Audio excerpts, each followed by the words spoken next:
ये राजा जगदेव सिंह की गल करा मैं सम्मत 1152 बिक्रमी ये 38 राजे हुए साढ़े अच्छा ये में महाजब खान ने बड़े पहले कटे ये अग्निकुल 4 राजपूत टोटल पढ़े उर्दू सिंघा ने मैं भी पढ़ा लेकिन थोड़ा पढ़े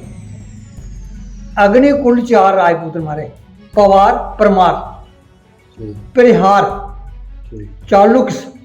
ठीक सोलंकी भी आखते हैं ठीक चौहान ये 4 राज ये कियां पैदा ਇਹਦਾ भी सुन लो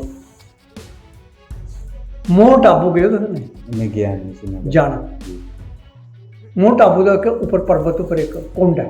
ठीक जिहदी लंबाई 24 हत्थ ਦੀਆਂ ਤੇ 12 ਹੱਥੀਆਂ ठीक ठीक ਇਹਨੇ 24 बाय 12 ठीक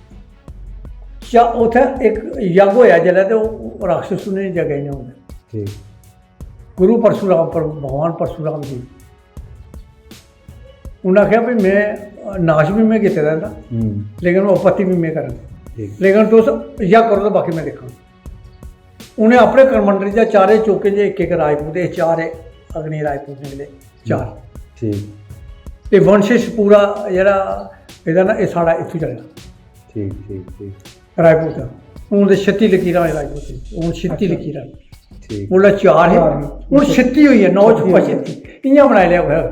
हर चौके दे 9 9 9 9 इयां चलिए जेह्ड़ी विस्तार हूँ 36 लकीरें चला रहे ठीक है हैं और मतलब क्या थोड़ा करो एक्सप्लेन छिती लगी रहा मर- मतलब छिती कोमा ही है हाँ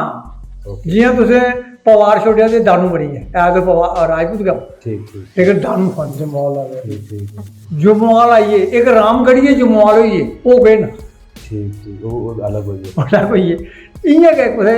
कोई बाइफरकेट होई है थ्रूडिया कोई रुसिया करा उन्हें अपना रास्ता इख्तियार कर लिया वो इयां एक बड़ी है इन डिवीजन आई डिवीजन आई। ठीक ठीक